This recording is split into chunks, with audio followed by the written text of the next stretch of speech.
Yeah,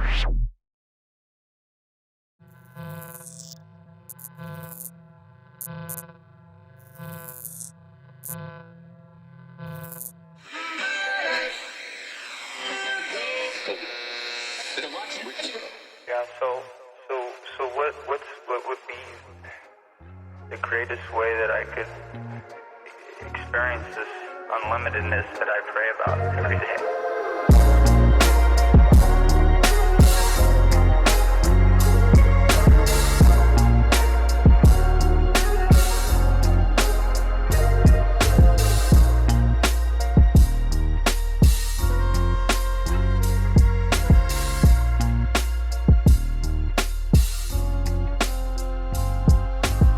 Yeah, just enjoy it, my dear friend. You see, you can't put it in a bottle, and you can't give it a name. Ultimately, part of the plan as you grow into greater and greater love is as you are on a quest for love, suddenly you become that, and no longer are you seeking it, but you're just the full expression of it.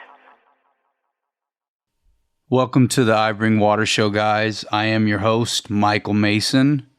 Glad to have you guys back. This is EP3.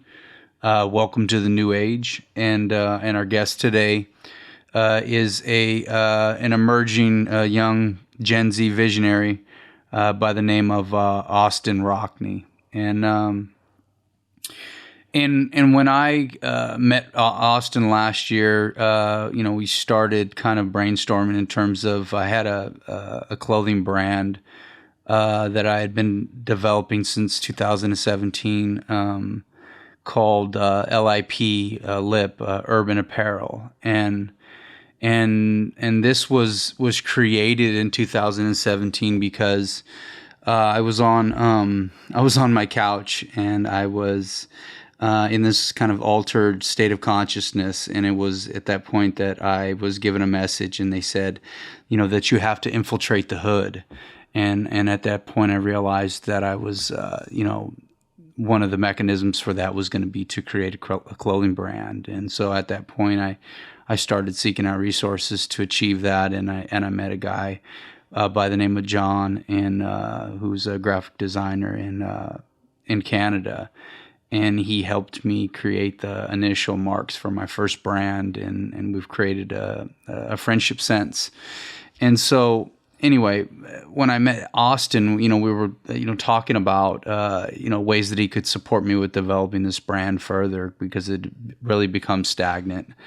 And so we developed a friendship over a number of months. And so maybe in the spring of 2021, I just remember him telling me there's a disconnect between you and your brand, Lip Urban Apparel. And he goes, I really see you as having a brand that is your own name, like Calvin Klein or Michael Kors or Tom Ford or something like that. And, so I took it to heart because he's a young kid, but he's really intuitive and really in touch and really in terms of, beginning to recognize that my audience is inevitably. I mean, it certainly it's the Gen Y, but it's more focused on a Gen Z and the emerging Alpha Gen that it was born like around 2010 after, and when these guys have that Pisces in their Neptune sign, so they're really going to dig my message in terms of my connection to spirit and my.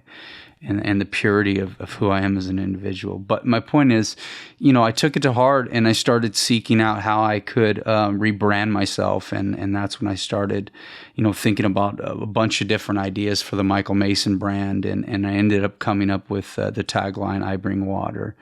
And, I bought the URLs, ibringwater.com.us and michaelmason.us. And I just felt like this was like a reset for me in terms of me, working towards finally getting myself out into the world and my voice and my message and my work out into the world to support humanity. And so Austin played really a vital role in that.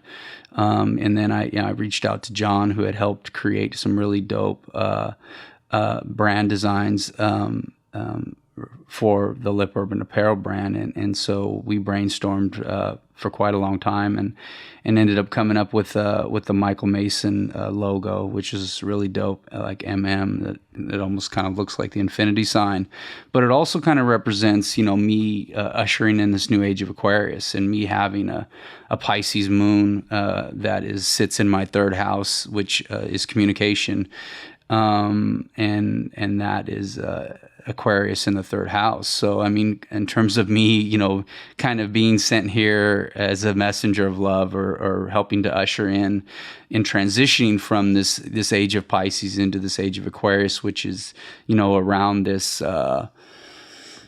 this Uranus energy, this energy of freedom, this energy of creativity, this energy of rebellion, this energy of humanity, and all of the different things that I'm just learning that the Uranus energy, Uranus, or however it's pronounced, actually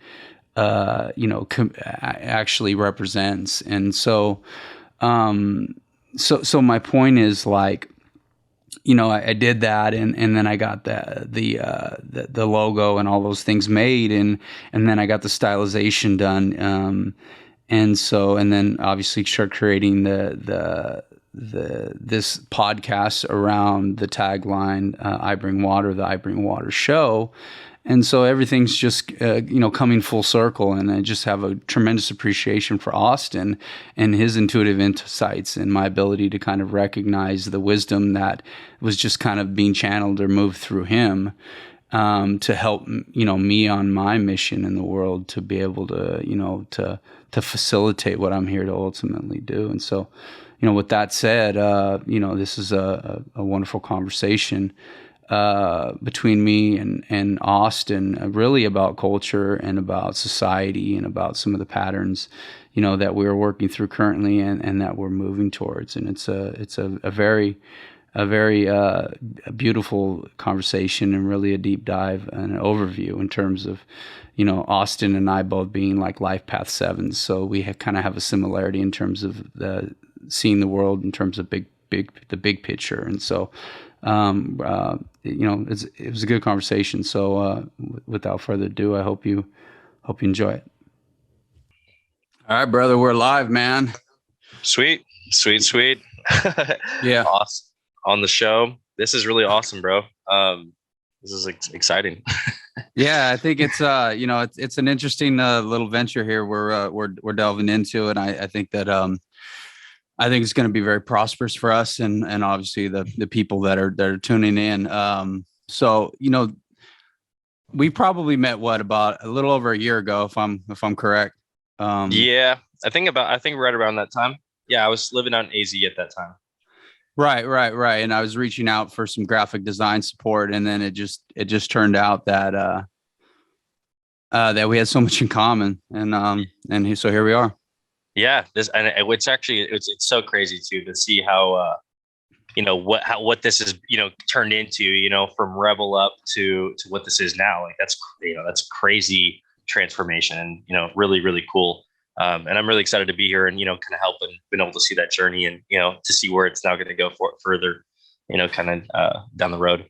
Yeah, well, yeah, absolutely. I mean, my first two designs you're speaking of, my clothing brand, and my first two designs being the Angel Love and the Rebel Up designs, and the interesting thing is, like, those are like a foundational aspect of my journey, and certainly over the last year and the last 6 months, rebranding myself, and a lot of that was from your intuitive insights and kind of your inspiration for me to like to really move deeper into like integrating my identity into a whole brand. And so I absolutely I appreciate you for being that kind of that mirror for me in terms of how I can take this to the next level. And so we're here, and yeah, so this show is about the new age. It's about some of the ideas and things and patterns and things that are floating around in our awareness, or in culture, in our consciousness, and in what's to come. And so I think that being that you are Gen Z and you are kind of the focal point for a lot of my work, I think this is, the perfect conversation to have at the perfect time. So. Yeah, no, for sure. I couldn't agree more.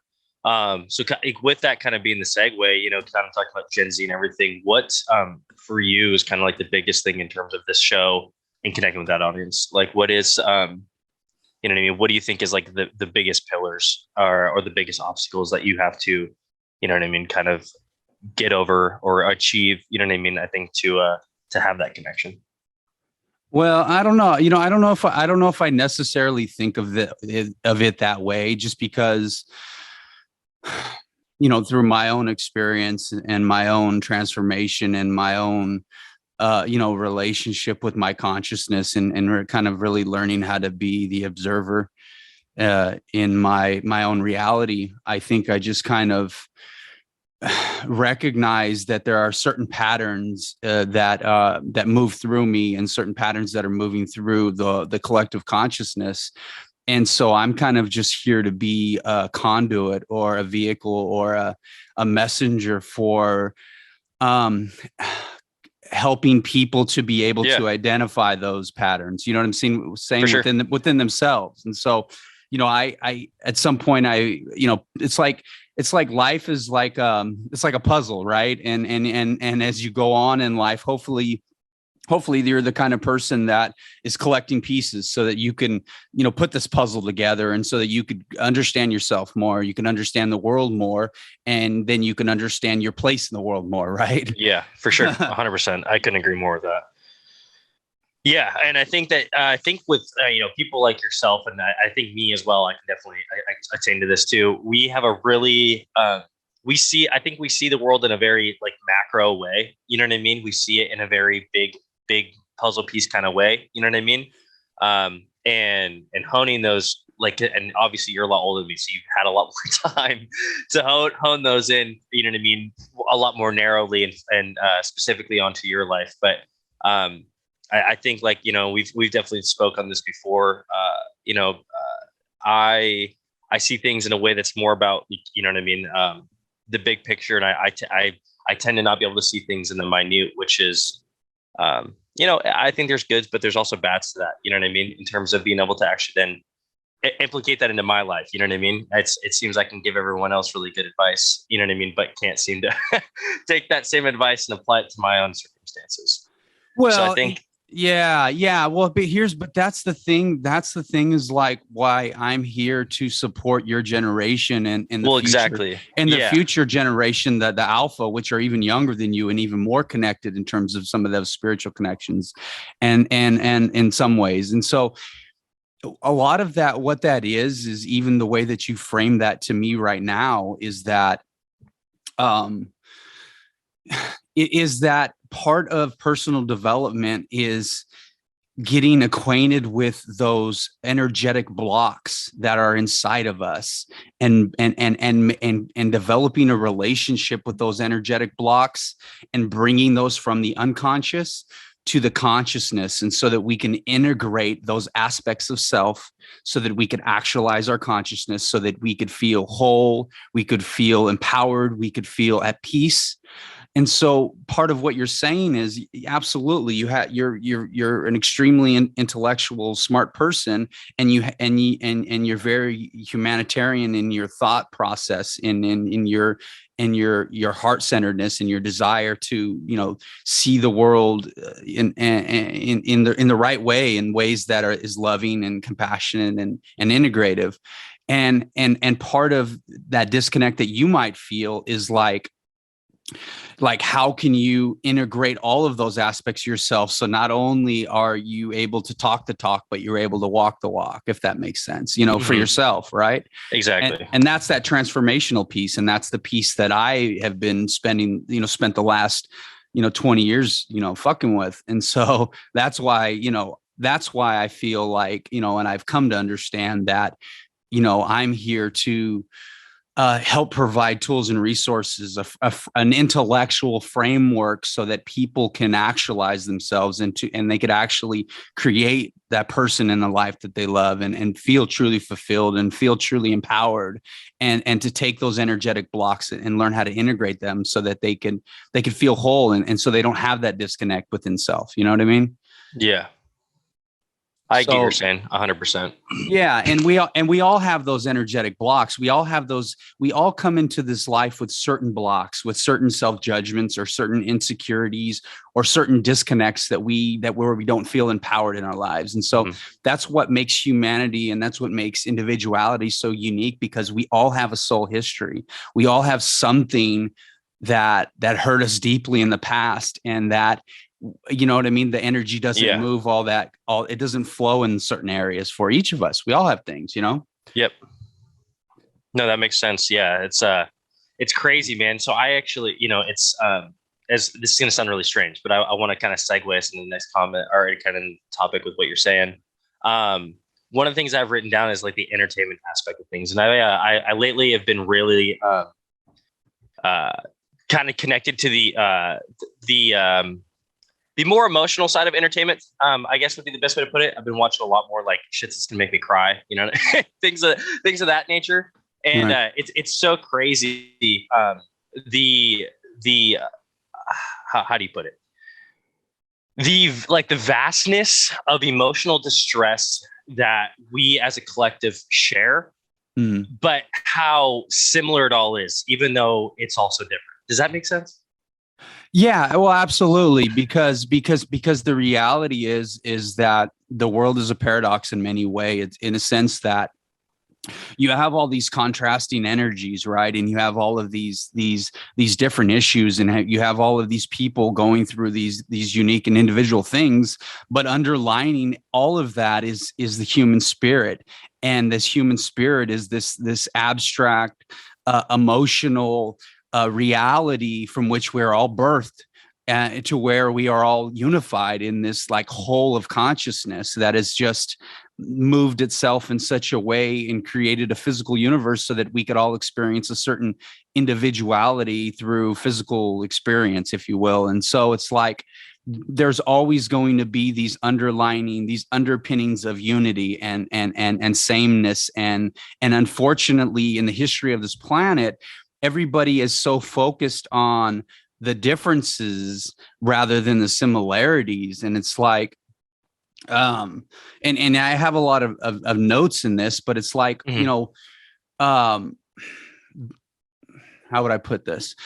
Consciousness, we're at a place where consciousness is speeding up, and what's happening is manifestation is more immediate, and our ability to actually have an idea and to be able to experience it physically is happening in less time. You see, the way the universe is constructed is we all come from this spiritual place, or this non-physical place, or this place that is like the dream state, right? And so in the dream state, you can literally create immediately, right? Like when you're in your dream state, you have an idea, and you manifest anything. Right there, right? Exactly. So what Spirit said is, I want to learn how to experience myself in all ways possible. And in order to do that, I need to slow down the energy so much that I can perceive physicality. And then so within that physicality, that gives us time to contemplate. It gives us time to think. It gives us time to strategize. It gives us time to learn about who we are before our thoughts become manifestations. And so in this movement from this initially creating of this physical universe, where we kind of that caveman, template, where everything's really slow and people aren't fully integrated and people are focused physically, into this space where we're slowly moving back towards or returning to our spiritual oneness or reality that is what we in fact are. And so we're at this unique space in time where we are transitioning to a new age on this planet. And so manifestation and consciousness is speeding up more rapidly than maybe it has in past. And so we're beginning to recognize spirit more clearly and more obviously throughout society. If that kind of answers what you're saying, it's becoming more apparent that we're unified, if you will. For sure.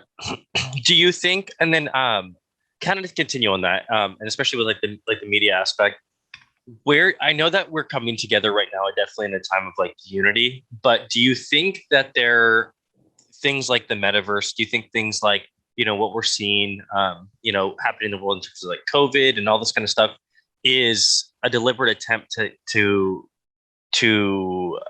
make that not happen? I guess would be a bit, you know what I mean? Like is as a deliberate way to stop that unification. You know what I mean? It almost seems deliberate based off of everything. Yeah, I understand. And in fact, I was making notes for the show about that a little bit before we got on, and it's kind of backfiring, because what you have is you have a polarity that is shifting on this planet in terms of power, in terms of moving from dark to light. Right. And so what you have is the dark in many ways is becoming scared because their mechanisms and their devices are becoming more working. They're becoming more recognized, not only to themselves. So they're having to look at their own conscience, and they're having to look at their own inner self. And it's also starting to become recognized in society in terms, so it's becoming harder for them to manipulate the masses. And so what you have going on is you have this movement of the dark becoming more self-aware, and you have the light becoming more integral in their own self-awareness and their own ability to discern truth and read energy. And so you have this like great movement, and this is why we also have like the rise of feminism, because the reality is that feminine energy is that spiritual energy. It's that energy that leads us to spirit. It's the energy that moves within us, right? And so And so you have this rise in sexual identity and sexual freedom, in the ability to really like allow ourselves the freedom to let that energy move and express itself in whatever ways that it desires, because we know that as the world is shifting from this overdeveloped masculine, controlling, intellectual, manipulative energy, a separate, divisive energy that's divided, and it's divided in order to manipulate. And we're moving into this feminine, emotional, discerning, connected, compassionate, intimate energy. And so that movement is overcoming all of this old energy. And so the old energy is kind of fucking freaking out. I mean, the new energy is freaking out too, because in order to actually, and what's what you're saying about the chaos, in order to actually learn who you are, you have to start feeling shit that you haven't felt for fucking eons. And so now that you're feeling it, it's fucking difficult. I mean, it's harder. It's easier for the feminine in many ways, but it's harder for the masculine, or at least for the people like us who are embodied in these masculine identities, to be able to actually fully integrate this feminine energy, because it feels extremely chaotic. And that feminine energy is the birthplace of creation. It is she's the divine mother. She's the creator of all of this energy, right? And then it's that intellectual or masculine energy that makes it concrete, that grounds it, that intellectualizes it and frames it in certain ways and applies it and all this kind of things. I mean, it's this intermix of masculine and feminine energy, but essentially that's what's going on is the darkness is starting to see itself and its devices, and the masses are starting to see those things as well. And they're also having to wake up to their own inner truths, which can be very, very painful. For sure. Do you think that this is something that we'll see like full cycle? I hate using that word because it's not very accurate. But do you think that this is something we'll see come fully to fruition within our lifetime, or do you think that this is something that's going to take multiple generations? Well, it's infinite. It's like your personal development. You know what I mean? Like you're always going to be growing like more into yourself. You know what I mean? Yeah, for sure. Would there be an end cycle? Like, for instance, for me, in all of the transformational work that I've done and learning how to, actualize or integrate my masculine and feminine sides, maybe that provides me an opportunity to say, now I'd like to take my consciousness into other dimensions or to other worlds or into other places and do things with it. Maybe I don't continue to reincarnate on this planet because I fulfilled a certain level of growth that I'm comfortable with and the lessons that I'm comfortable with. And so I choose to move on after this incarnation. That's a possibility. But the point is we're ever growing, ever evolving. And so will there be a finalization? Absolutely not in our lifetime. But more and more and more, there'll be an integration. More and more and more, there'll be a recognition that war is absolutely destructive and unnecessary. There'll be an integration of our compassion, our deeper compassionate self, and in a sense that as these patterns come forward and society learns to move into that center, that heart space, and learns how to refine their intellect and their belief systems, and learns how to work together better, and learns how to begin creating structures in society that are going to nurture the spirit, rather than structures that are going to support the manipulation of the spirit. What I mean? For sure. So that those movements are happening, and they're absolutely happening at a higher rate than they ever have. Do you think, because obviously there's the force of good is, in equilibrium with the force of evil. How do you think that, with us moving to this new stage and in our timeline, you've brought this up to me, like this is the time where they start to work together. Like, how do you think that's gonna, how do you think that's gonna unfold in front of us? And kind of what are your thoughts on that? Yeah, I mean, I don't know, dude. I mean, I don't necessarily frame things as good and evil. I've read a lot of different materials to help over a period of my life. I've always gravitated towards information that I would study that had the least amount of distortion possible.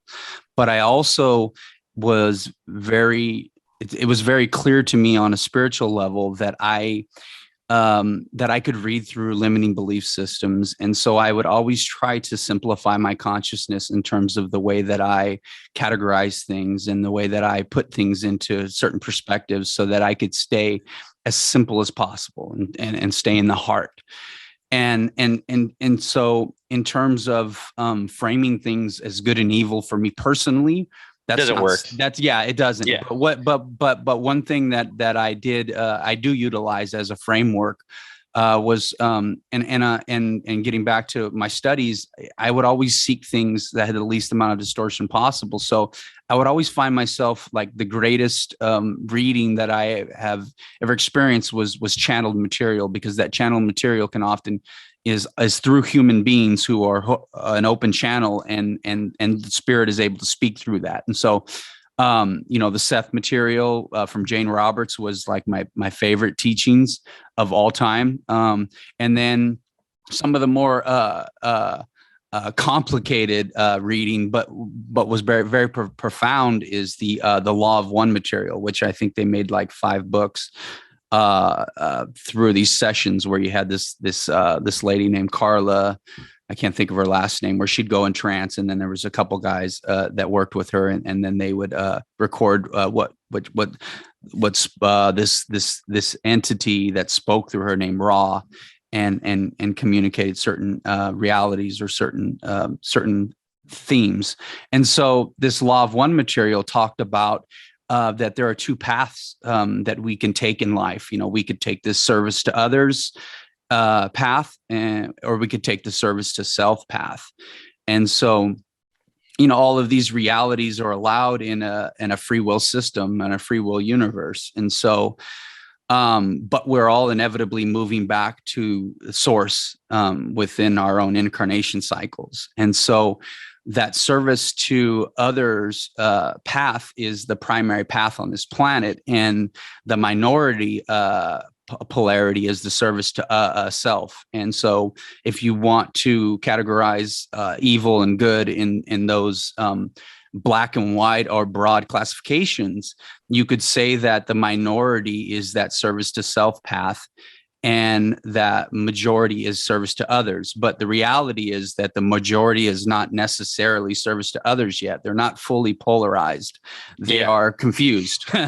So they are kind of lost in their own limiting belief systems, in mass limiting root assumptions. And so they're swaying back and forth because they haven't necessarily done that inner transformational work to really get clear on who they are.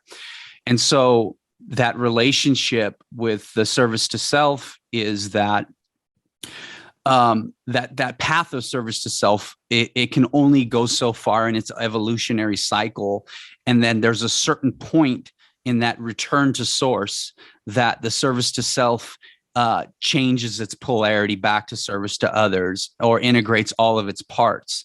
And so to answer your question, the service to others and the service to self are all parts of God, and we're always working with each other, and we're just working with each other on different ends of the spectrum. And so inevitably that movement is a return to our realization of God within, and the unity and the oneness that exists, that is the reality of life as we know it, physical and non-physical, spiritual and physical reality. And so we're always working together, but as we move forward more and more, we're becoming more self-aware, and in that, certainly there's a level of contrast that is a catalyst for growth for all of us, but there is more and more and more a level of teamwork that's coming forth, if you will. I love to hear that. That's good. And mostly I like to hear that just because, like, I think that you are kind of a shepherd in terms of the audiences, or the people, or the generations, whatever term you want to use, that are forthcoming. And I think that having mindsets, or leaders, and elders that have that sort of view and that can pass that down to people like me, who then pass that down, so on and so forth, I think is huge. Because I would say it's, for me, I don't see things as bright, but it's good to hear that is happening. You know what I mean? Yeah, absolutely. Yeah, dude. And I am here to like mold the future leaders of this planet. I feel like in a lot of ways, I'm here to provide a framework for, developing a relationship with yourself, developing healthy relationships with others, and then creating a lifestyle that's in alignment with all of that. And I feel like deep within me, I feel like, there will come a point where this, where politics will become popular again, because we're going to have people in politics that are extremely transparent and integral, and really aligned, and really for the people, and really for truth, and really for long-term sustainable solutions on this planet, not just for the people, but the environment, which is such a critical part.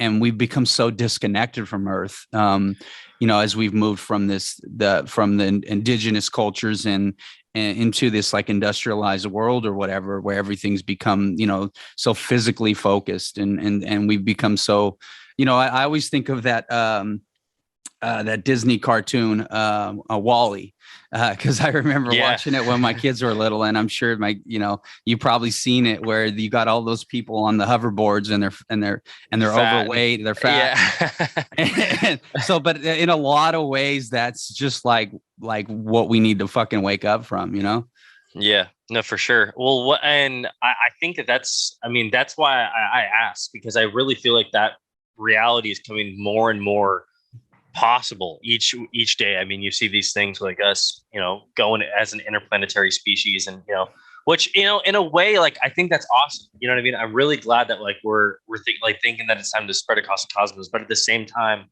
what are the repercussions of splitting population like that? You know what I mean? Like, what's going to happen? You know what I mean? Like, when we fracture ourselves like that? There's a lot of questions I think that, I think socially that need to be asked, not necessarily just for the, not just for the advancement of technology. The other aspect I want to talk about is metaverse and how that's going to affect people, and how, I think, by the time I'm in my 30s, 40s, we're going to be living in a time where the virtual spaces is equal, if not more important than the physical, I think it's interesting. I mean, I think that in a lot of ways, technology is ahead of consciousness on this planet at this particular stage, right? Okay. And so I think that people are becoming, because there's always this inherent pattern to look externally versus internally, because externally is easier, right? You're in a physical body, you're a human being, you know what I mean?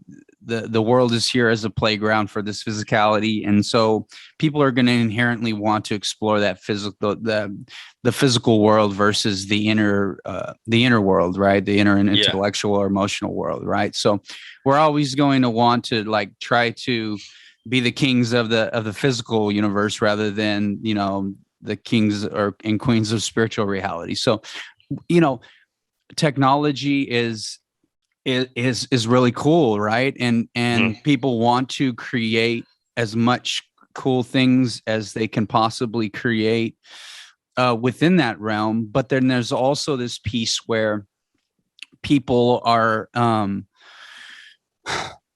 industries are focused on how they can monetize the energy and the focus of human beings. And so creating a metaverse is a really unique thing to do, and it's going to it's going to keep people busy in terms of their focus and their awareness and their spending and their reality, but it's not necessarily going to let me frame this different. And the only reason I asked is just because, in my life, it's crazy to think that I've been around computers my whole life. And to see where I use this comparison all the time. I grew up playing video games on a Dreamcast and the first PlayStation, you know what I mean? And things were super, the polygons and everything, you could see the shapes and it looked like crap and everything. And thinking that at that time, wow, this is so groundbreaking. This is so cool. This, this, that, and the other. And then to look at things now and to see that hyper realism in a virtual space where I can put on goggles and it's you know what I mean? It's tricking my brain to where it's almost indistinguishable from reality. I think that's something that people haven't really fully grasped, how much it's going to change everything.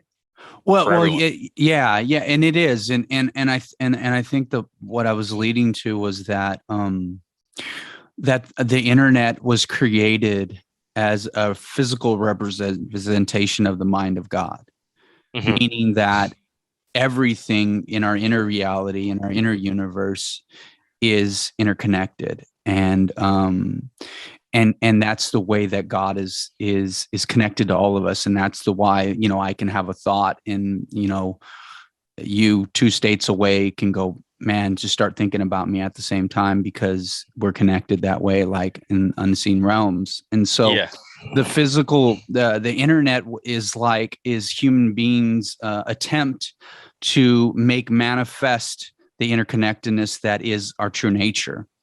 And so in many ways, the metaverse is just a continuation of that manifestation, so that we can make the dream state, or the non-physical state, or the state that I spoke to a little while ago, which says, you think of something and then it manifests, rather than having to actually physically go through the process of manifesting something.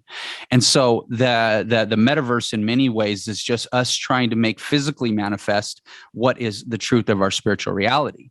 But the consequences of attempting to do that and moving technology forward, because we have the capability and all that kind of stuff, is what are the physical effects of the human being and the physical world and the environment when we're when we're potentially focusing so much of our energy on a virtual world, and while we're sitting right here, home here in our houses, you know what I mean? Are we going to be neglecting other aspects of what it means to take care of the physical vehicle, or to nurture the physical relationship with our family and our wife? Well, or I kids, think so. Right. I think that'll be a huge thing, and I think that's really why I'm concerned. You know what I mean? I think that COVID has been a really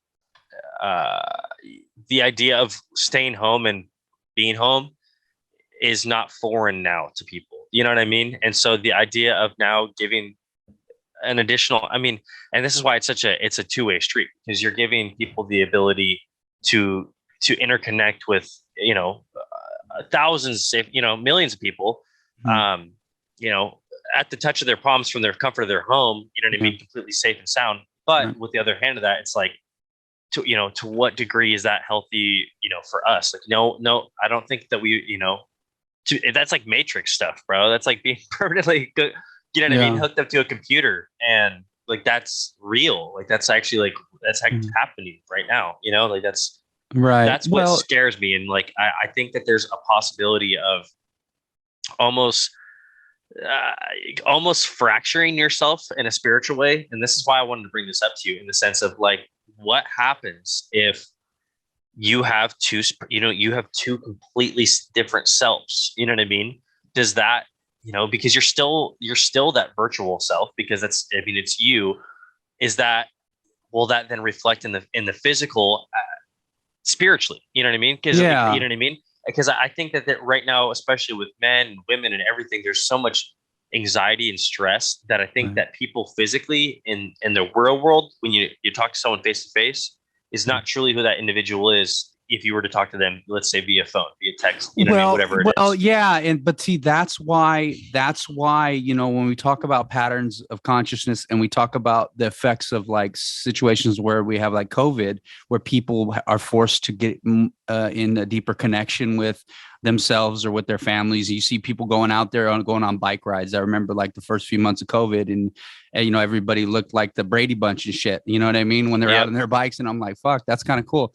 So, but my point is, ultimately it's serving its purpose, in a sense that what we did in the past has not worked. We keep ourselves so busy with physical activities, with being in clubs and having our kids in 4 different sports, and, always going out on the weekends, and, working 50 or 60 hours a week. And we keep ourselves so physically busy and distracted from being able to connect with who we are. But consciousness is moving to a place of integration. It's moving to a place of intimacy. It's moving to a place of transparency. And so if COVID is offering us an opportunity to slow down our energy, to learn who we are more, to be more connected, and maybe to be more authentic, even if it's in a virtual or online setting, ultimately we're going to take those resources, those inner resources, or that desire for greater intimacy and connection and truth. And ultimately, we're going to take those skills out into the world, into the physical world, and we are going to be hungry. We're going to be thirsty for intimacy and truth and transparency. And that's what's happening in society, is people are pushing. Those energy blocks are coming forward. That's why you have so much activism. That's why you have so much frustration.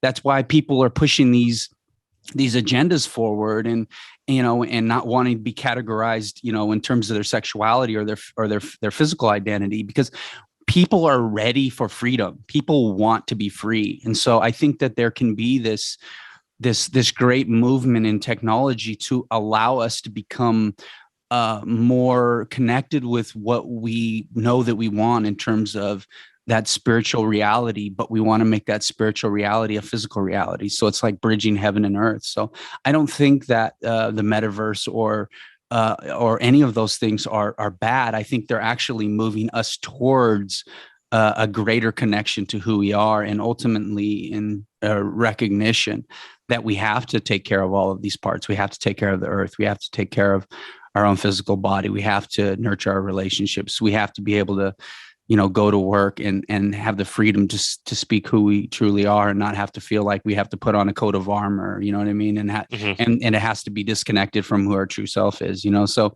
like society is moving towards that place of greater transparency, but that's why there's so much anxiety. That's why there's so much pain. There's why there's so much frustration, because making those things conscious is the work. I mean, people get nostalgic about the past being better than the current times, but they don't realize like the past was more on the surface. It was more on the intellectual. It was more on the persona. It was more on, putting a turd in a box and wrapping a bow tie on it and saying that, you know what I mean? It's like, it was bullshit in a lot of ways. Like it was all surface. And so in order for us to come to a place of like greater transparency, like it's about being real, and being real is hard. Getting your hands in the dirt and doing the work on earth is fucking hard. It's painful, is profound. Like doing the work to be an authentic person, to living an authentic life, and to facing your fears and insecurities and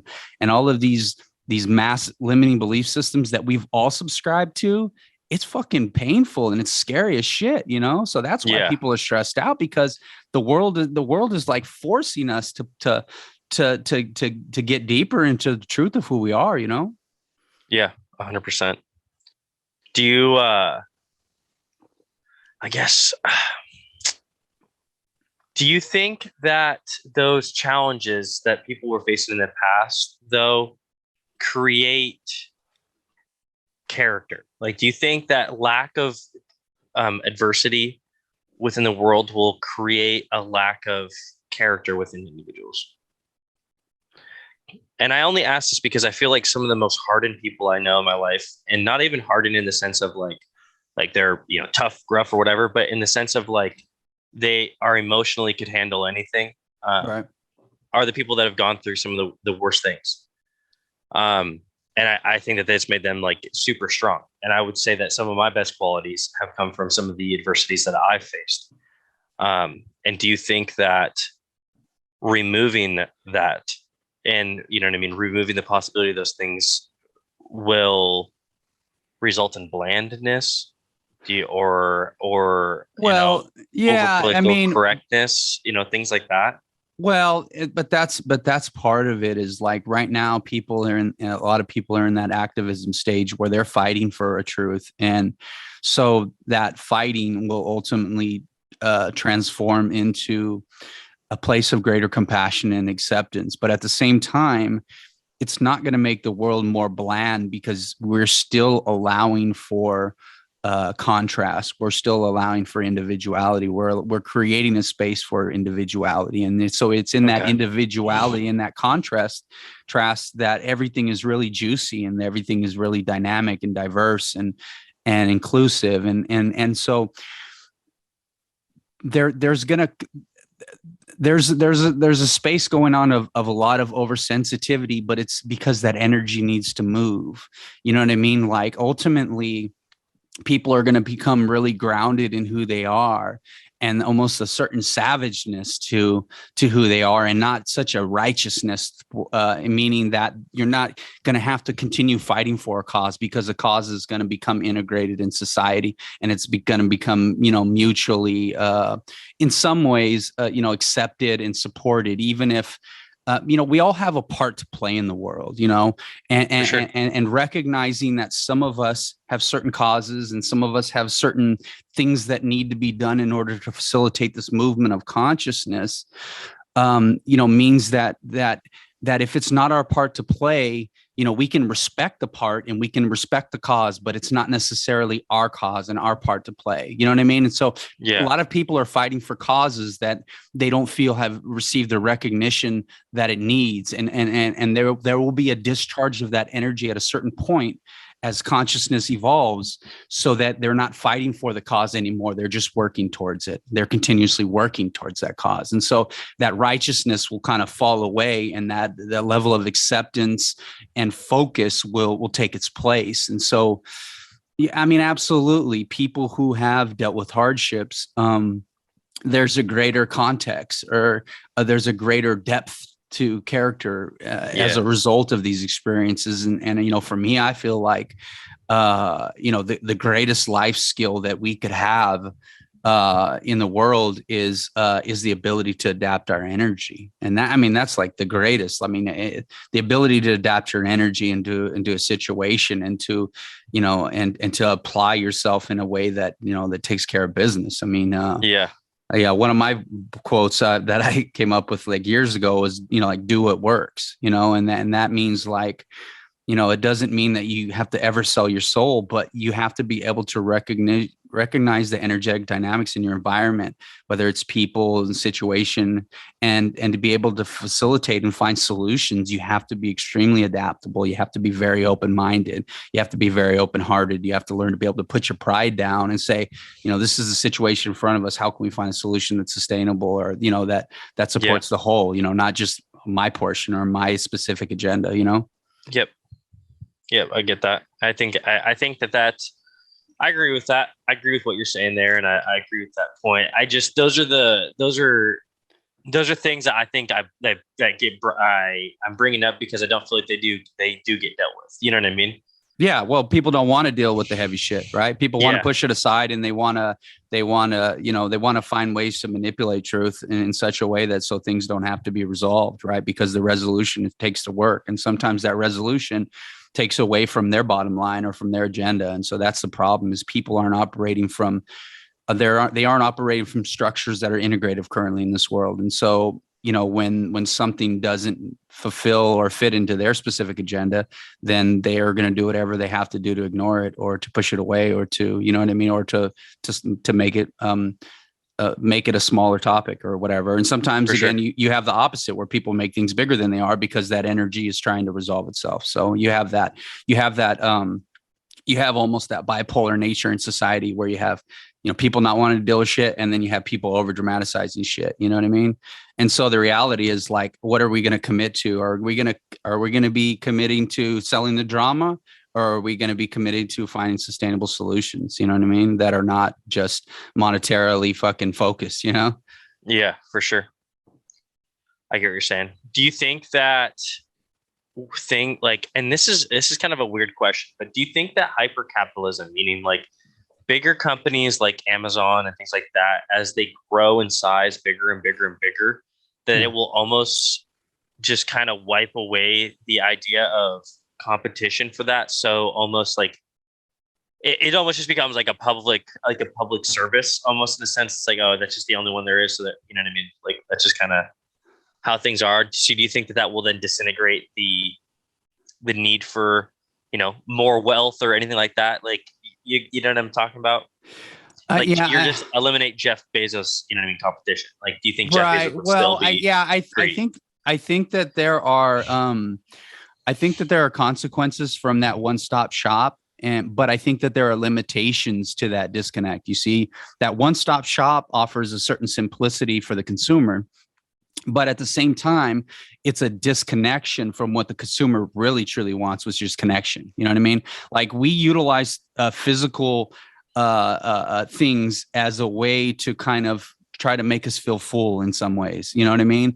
But what's going to make us feel truly full is that emotional piece, you see? So we utilize the physical world as a way to kind of make us feel full. But what we want to actually do is feel emotionally full. And then when we feel emotionally full, then what we do is we seek out business models that are emotionally full as well, and then we align with those. And so I think that, and I don't use the terminology that you're using, because I guess I don't pay attention to it. It's like street signs. I just drive to where I need to go. You know what I mean? Yeah, I don't for sure. I get what you're saying. But it's like, ultimately, maybe at a certain point, but it has limitations, and people are going to move towards a place where those who are creating businesses that are really integral in their focus and very customer centric and very thoughtful in what they're producing, those are going to be the future is integrity. You know what I mean? That's going to be the greatest currency on this planet in the future.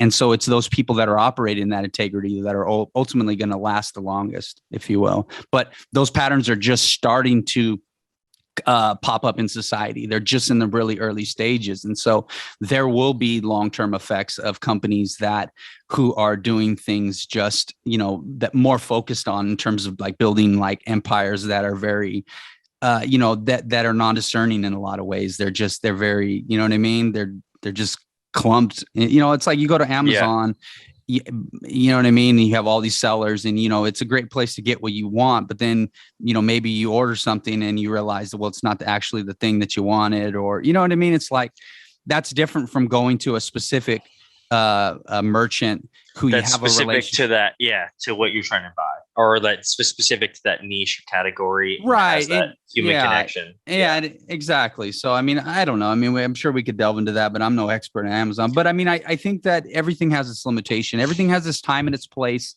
to birth certain things in our physical experience, and then they grow, and then if they don't change and evolve, then they die off, and so that's just kind of how evolution works. And so I get what you're saying. Yeah. All right. Well, should we segue into some other topics, maybe not so heavy-handed?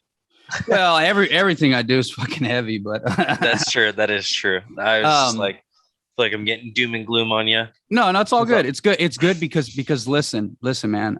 That's part of the reason we're doing this show, is because a lot of your generation is really idealistic, and you guys are really centered on these humanitarian efforts, but then you see the physical reality and you're like, fuck, this does not align with how I feel. You know what I'm saying? Yeah, no, for sure. Yeah. And so, but see, this show is called Welcome to the New Age. And the New Age is really about grounding our spirituality. It's not about this pie in the sky idealism, but it's about moving to our whole self.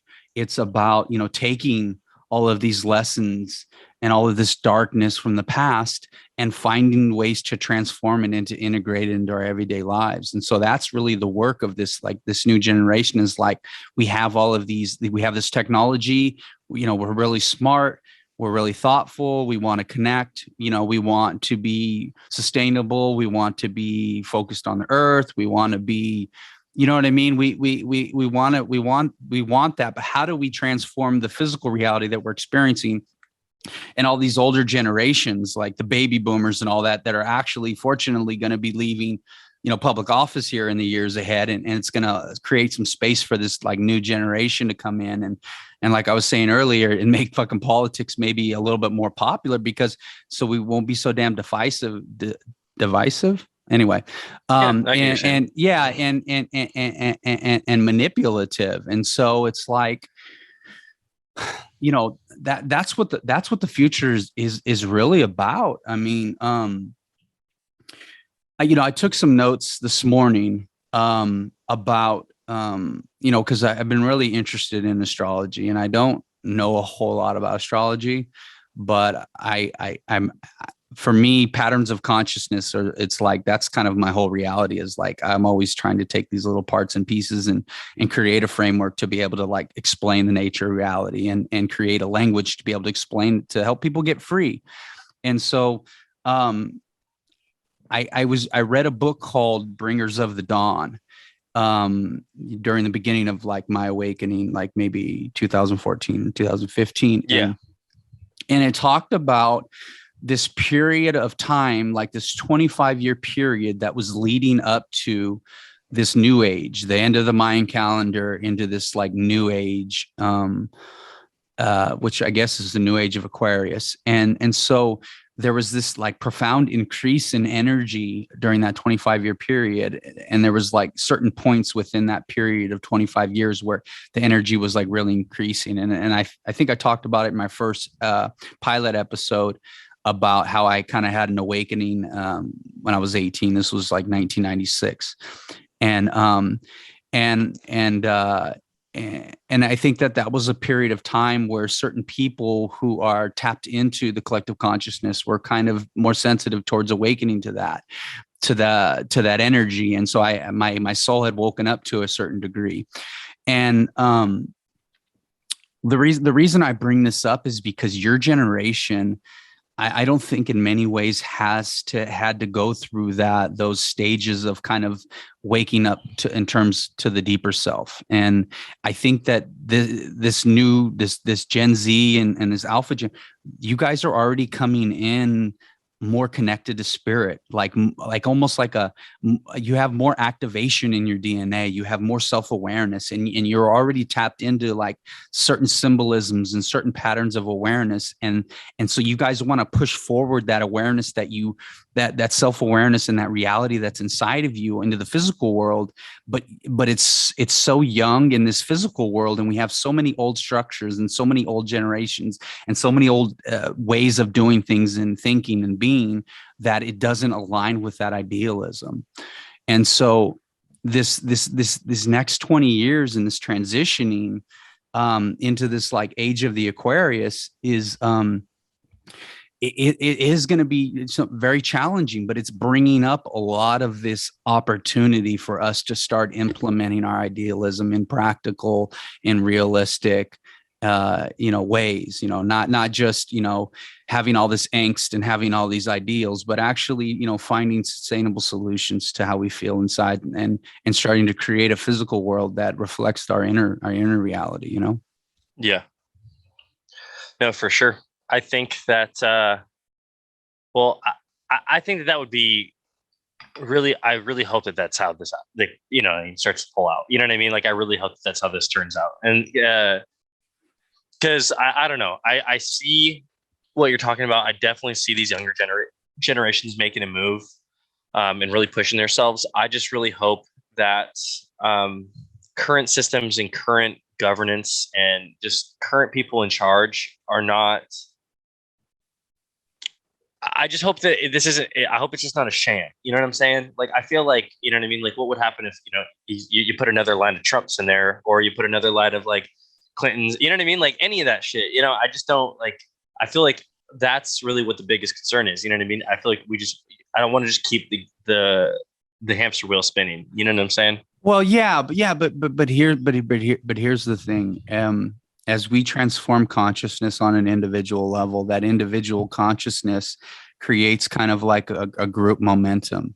And so slowly but surely, like I mentioned before, is, we're so focused on this like external reality where we believe that the power somehow exists like outside of us, but the reality is it exists inside of us. And as we cultivate that personal empowerment and that ability to create a reality that's sourced from within, little by little, as individuals create those realities that are more harmonious, that are more integrative, that are more transparent, that are more, loving, that are more understanding, that are more flexible and dynamic, then little by little, the structures in the physical world begin to transform with that awareness. And so as they transform, we realize that more and more and more, there's less of a concern with, focusing on the external aspects of life. Like, if we get a bad president, then it's going to do this, it's going to do that. And so but we start seeing that through this integrativeness that we're living from, that society will begin to become more integrative in its approach. And as it becomes more integrative in its approach, then it starts putting people in positions that are more integrative as a reflection of who we are. And so our leaders and our politics and our financial systems, they're a reflection of mass consciousness. And as mass consciousness begins to change, then on an individual level, then the structures begin to transform to reflect who we are. So that's the actual reality. You know what I mean? Not to focus on somebody else's backyard, or necessarily, this and that, and what person's going to take office, and looking for a source of blame or a source of disempowerment, but looking to within to be able to create a source of empowerment that inevitably will transform our own reality, starting with our relationships with ourselves, our relationship with the job, the kind of home that we create, and all of this is really centered around, in my work, is around quality of life, and being able to take that integral relationship with self, being able to use those resources to create relationships whether workplace or personal or romantic relationships that are very integral and very harmonious and very team oriented as well. And then taking all of that and then creating a lifestyle that is truly aligned with who we are on the deepest level possible. And so that's all possible if we focus on cultivating our own garden rather than spending so much energy necessarily on what's going on outside of us. You know what I mean? Yeah. If you had, I know we've said a lot this podcast, but if you had one piece of advice, like just short, sweet little piece of advice that you would give to the up and coming generation, like directly, like, you know what I mean? You only had one message you could give them. Like, what are you telling them? Yeah. Well, love yourself, respect yourself, and, accept yourself. And most importantly, the most important thing would be honest with yourself. The problem with the majority of the population is they're not being honest with who they are. And they're focused on intellectual expectations and self-judgment. And if we're going to continue to judge ourselves, we're going to continue to judge the world. And so, as you make a commitment to love yourself, you make a commitment to be honest with who you are too. How do you think that we make that change? Like, how do you think that we start to make that progression towards,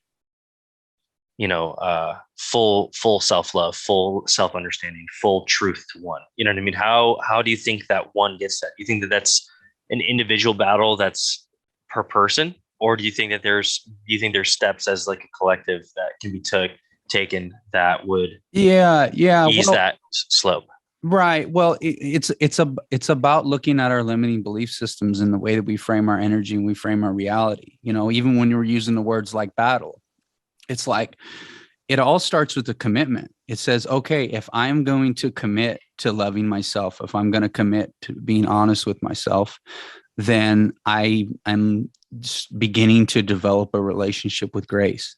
And as I develop a relationship with grace, I become more simple.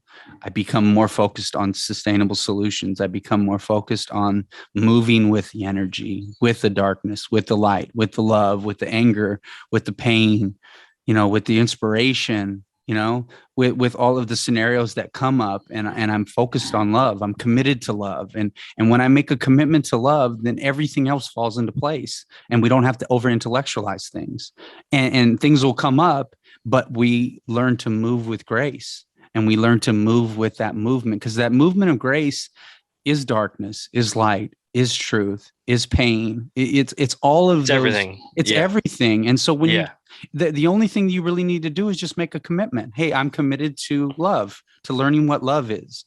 And for whatever that is for me personally, that's my own individual journey, my own individual relationship with God inside of my heart, or the universe, or however you want to frame it, Yeah. Okay. I think that's really solid information. And I hope whoever hears that takes that and runs with it, because that's some fucking good, strong shit. Yeah. Yeah, man. Is there kind of anything else though, topic wise, you're thinking you're wanting to cover? I covered most of mine. I've been going through my checklist this entire time. That last one I asked you was my last question. Right. Yeah. No, I we covered everything. There was a few things that I didn't talk about, which is fine. And I think in terms of the future work, in terms of some of the educational reform that we're going to see, in terms of how we can, from a really early age, we can start creating systems that are going to support our youth in really getting connected with who they are on a spiritual level and what they're here to do in the world. And so I think in the future, there will be some educational reform so that we can begin creating from an early age, helping to nurture our children in such a way that we don't have, mass society going to jobs they hate 5 days a week, working 50 to 60 hours a week, being absolutely miserable. Just the future of this new age is about learning how to nurture our youth at a really young age, and then creating structures that support people being in positions where they're doing things that they love for a living. And if they're not,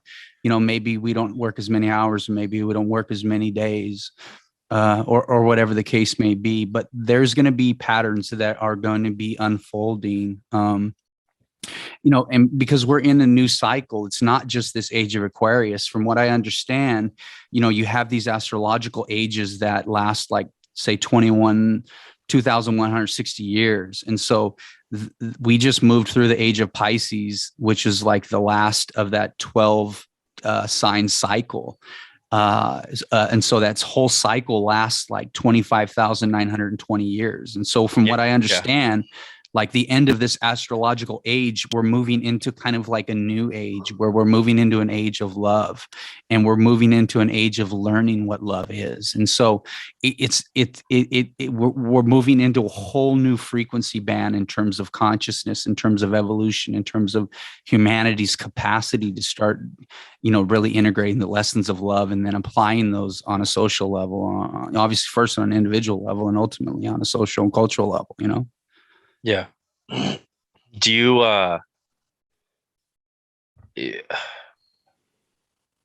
think that you'll be able to live through that? Do you think that like me and you will be able to see that love really start to manifest, this renaissance period kind of unity? Well, somewhat. And I think we are right now, because that love that you're speaking of is the reason why we're doing this show right now. So we're manifesting that love right fucking now. You know what I mean? You and I feel that. You know what I mean? Yeah. Yeah, that's dope. I so, like it. Think about it. Like the next 40 years, you and I, you know what I mean? We got shit to do. We'll do some traveling. We're going to do a lot of speaking. We're going to create some really dope ass clothes. Yeah. Well, and to connect back to that point, I think, and this is even just from me speaking on it, I think that I can speak on behalf of my generation and knowing that like I'm one of those people that said, fuck the quota, fuck the 9 to 5. You know what I mean? I gave up on all that. I had a good job, was, doing all, all the standard things, and decided to be like, well, I really enjoy art and I enjoy music, and that's what I'm going to do fully, regardless of however hard this battle is. And I'm succeeding at it. Thank God. You know what I mean? Thank God. But I think that those are the kinds of things that you're going to start seeing. And I think that what you're talking in terms of the reform and for education, I think that kids are starting to understand that like, it's not about a job. It's not about college. It's not about any of that stuff. It's about fulfillment and feeling whole, and understanding that if you're doing the thing that you enjoy doing, that you're going to do it at a way better, level. You're going to excel at it so much better than you would be if you're doing, a job that you do just to bring home a good paycheck. You know what I mean? Well, absolutely. I've spent 20 years in manufacturing and I've been fucking miserable, but you know what? I made a living for myself. It allowed me a space to contemplate and to nurture and to transform myself and to take care of myself and my family when I was married.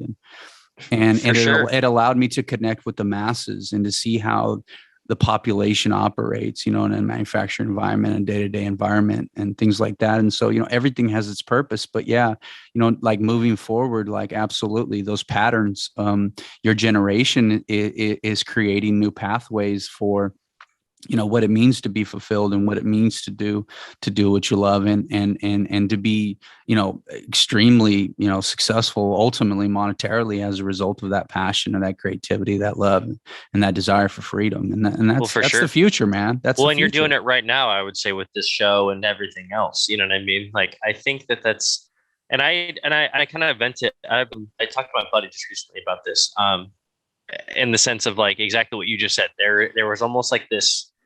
I mean, I did it just until recently. You know what I mean? Just until a couple months ago, I say like, fuck it, I'm just gonna send it on my goals and on my dreams. But there's this pushback of like, if you're not doing something like that's necessarily like society approves of, you know what I mean? Like not having a 9 to 5, like not having these, standard ways of keeping your head above the water. You know what I mean? Right. Yeah, well, and COVID too is helping move that evolution in terms of when you had a lot of people stay home and working and things like that, and then the employers are learning to be more dynamic and more flexible and focus more on quality of life. So there's all these little nuggets of like greatness, of like potential, of like seeds that are being planted and sowed in terms of in society that are moving us towards a place where there'll be more quality of life in terms of our everyday living. Yeah, for sure. I completely agree. Yeah. So now it's really good, man. So this is a super dope show, and hopefully we can do more in the future together. I wanted to provide you an opportunity to share with the audience some of your social handles or ways that they could connect with you and the kind of things that you're doing in the world right now. Yeah, no, for sure. Well, first off, I don't know if I even introduced my name at the Self Beginning podcast, but I'm Austin. we were just rolling. Yeah, we just kind of went into it. That was good. I love it. But I'm Austin. I'm a full-time digital creative. Currently, I am right now working on going on tour. I have a bunch of stuff I'm working on with a couple of big artists in the underground rap scene, and so I'm really excited about that. And actually, if you want, if you find my Instagram, it's just at radrockney. You'll be able to see I'm about to be putting up all the promo posters for this 2-month tour that I'm going on. So that'll be sick. If you guys want to tune in, we'll be producing videos, content, interviews, all that kind of stuff with the artists. So you guys can really get that cool insight and background of like what it's like to be on tour with these people and to interact and do these things.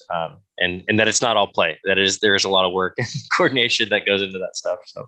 Right. So what are you doing specifically on tour? Like what is your role? Yeah, so I'm the digital content director. So basically what happens is anything that's a photo, anything that's a video, anything that's, promo, anything that gets posted online on a social page for the swim team, I manage. And the swim team is actually, it's what they're called, Sharks Will Maintain LLC. We call it the Keep Swimming team. Nice. And that's actually who's actually putting on the concert, putting on the tour. They're the ones kind of funding and everything, and that's who directly gives me money in my paycheck. But yeah, that's who I work with directly, and then all the labels with each of the coordinated artists. So Kill Nigel and Yoza and those guys. I talk to their managers and their labels, and they're like, "Hey, this is what you can release. This is what you can't release. This is what we need from you. All that kind of stuff." Cool. And I'm that middleman. So nice. Well, you're a great middleman, my friend. I appreciate it, man. Thank you. All right. So Rad Rockney, bro. Yeah. Rad Rockney. That's my handle on pretty much everything, Twitter, Instagram. Right. And that's the only places you can find me. So, and you're also a Scorpio, right? I am a Scorpio. Right. I'm a November baby. And what's interesting, man, all of my three, I have kind of a 3-headed monster in terms of like male best friends, and they're all three of you guys are Scorpio. So that's good, dude. Yeah. Right on. We're the dark ones, dude. Oh, I like you guys. You guys are my favorite. That's my Uranus. My Uranus is in Scorpio, exalted. So I think that Uranus is about group associations. And so that's probably why I love you guys so much. So, because you guys are dynamic and creative and real, so. And mysterious. That's the most important part. That's right. Sexually mysterious. But anyway, brother, this has been a really awesome experience. I'm sorry if I've been really quiet. Like I said, this is my first podcast or anything similar to this. So this has been a really cool experience and like completely foreign, but really exciting nonetheless. Oh no, it's perfect. It's perfect, man. It rolled out just the way that it was supposed to. And I mean, fuck, I'm a newbie too, bro. I don't know, man. You do really good at this stuff. Really good. But anyway, though, bro, is there a specific way did you want to end this? No. Did you want to ask some questions? Okay, cool. We're out like a motherfucker. All right, sounds good, brother. I will talk to you later. Take it easy. All right, bye. All right, bye-bye.